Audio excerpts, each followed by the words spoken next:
ధర్మపురి పేరు వింటేనే రెండు విశిష్టతలు గుర్తుకొస్తూ ఉంటాయి. ఒకటి దక్షిణముఖంగా ప్రవహించే పవిత్ర గోదావరి, రెండు యోగా నృసింహస్వామి. అయితే ధర్మపురిలో మరో ప్రత్యేకత ఉంది. అదే మన ప్రాణాలను హరించే యముడికి ఆలయం. ఎక్కడా లేని విధంగా యముడి దేవాలయం ఇక్కడ ఎందుకు వెలిసిందో ఇప్పుడు తెలుసుకుందాం. నరకం అంటే పాపం. పాపం చేస్తే పోయేది నరకానికి. అలాంటి నరకంలో నిత్యం పాపులతో గడిపే యముడికి మనశ్శాంతి కరువైంది. అప్పటికే హిరణ్యకశిపుడిని సంహరించి ఉగ్రరూపంలో ఉన్న నరసింహుడు ప్రహ్లాదుడి అర్చనతో శాంతించి యోగా రూపంలోకి మారి కొలువైన చోటే ధర్మపురి అనే విశిష్టత ఈ క్షేత్రానికి ఉన్నది. అదే సమయంలో బ్రహ్మాది దేవతలు, ఋషులు, మునులతో కలిసి ధర్మపురిలో ఎక్కడ లేని విధంగా దక్షిణాభిముఖంగా ప్రవహించే గోదావరిలో స్నానమాచరించి ఆ యోగా నరసింహుడి దర్శనంతో పునీతులయ్యారని ధర్మపురి స్థల పురాణాల గురించి స్థానికులు చెబుతారు. అంతమంది దేవతలు కూడా ఆ నరసింహుడిని దర్శించి పునీతులవ్వడంతో యముడిలోని ఆ ధర్మపురి గురించి ఆలోచనలు మొదలయ్యాయి. నిత్యం నరకానికి వచ్చే పాపులను చూస్తూ, వారు చేసిన నేరాల గురించి వింటూ, వారికి వివిధ రకాల శిక్షలు విధిస్తూ మనశ్శాంతి కరువైన యముడు వాటన్నింటి నుంచి దూరమై ఆ నరసింహుడి దర్శనంతో పునీతుడు అయ్యేందుకు ధర్మపురికి వచ్చాడని పురాణాలలో ఉంది. అలాగే ఎన్నో యాత్రలు పూర్తి చేసుకొని చివరికి ధర్మపురి పుణ్య గోదావరిలో స్నానమాచరించి ఆ తర్వాత యోగా నరసింహుడిని దర్శించుకున్న యముడికి అంతవరకు పాపాత్ములకు శిక్షలతో పట్టుకున్న దోషాలు, మానసిక శాంతివన్నీ దూరమయ్యాయి. బ్రహ్మాండ స్కాంద పురాణాలు ఈ విషయాన్ని గురించి చెబుతున్నాయి.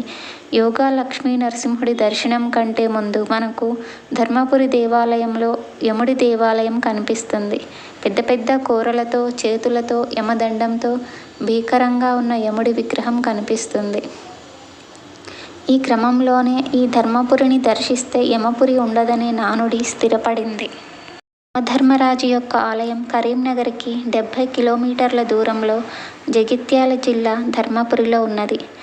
ఈ ప్రదేశంలో శ్రీ లక్ష్మీ నరసింహస్వామి దేవాలయం, యమధర్మరాజు, వెంకటేశ్వర స్వామి, వేణుగోపాల స్వామి, ఆంజనేయ స్వామి, రామాలయం, రామలింగేశ్వర స్వామి మరియు సంతోషిమాత ఆలయాలు కూడా ఉన్నాయి. ఈ పుణ్యక్షేత్రం 1000 ఏళ్ల చరిత్ర కలిగి ఉంది. ఈ ఆలయంలో యమధర్మరాజుని దర్శనం చేసుకున్నాకే నరసింహస్వామిని దర్శించుకోవడం ఆనవాయితీ. ఈ ఆలయంలో పెద్ద పెద్ద కోరలతో, చేతులతో, యమదండంతో భీకరంగా యమధర్మరాజు యొక్క విగ్రహం కనిపిస్తుంది. ఈ ఆలయం చారిత్రాత్మకంగా కూడా బాగా ప్రసిద్ధి పొందింది.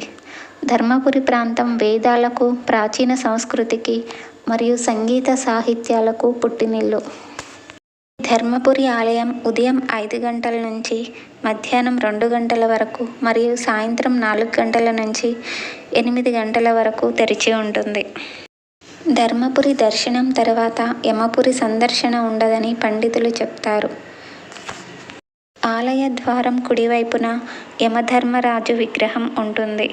ముందుగా యమధర్మరాజుని దర్శించుకున్న తర్వాతే లక్ష్మీ నరసింహుడిని దర్శించుకోవడం ఆనవాయితీ. ఈ క్షేత్రానికి వచ్చిన ప్రతి ఒక్కరూ దీనిని విధిగా పాటిస్తారు. ఏ ఆలయానికి లేని మరో ఆచారం ధర్మపురిలో కొనసాగుతుంది. అదే కోనేరులో స్నానాలు చేయవద్దు. ఇది కేవలం స్వామివారికి మాత్రమే. అది కూడా ఉత్సవాల సమయంలో స్వామివారు స్నానం ఆచరిస్తారు. ధర్మపురికి వచ్చిన భక్తులు గోదావరిలోనే స్నానాలు ఆచరించి ఆలయానికి వస్తారు. ఈ వీడియో మీకు నచ్చినట్లయితే ప్లీజ్ లైక్ చేయండి, షేర్ చేయండి, సబ్స్క్రైబ్ చేయండి. Thank you for watching.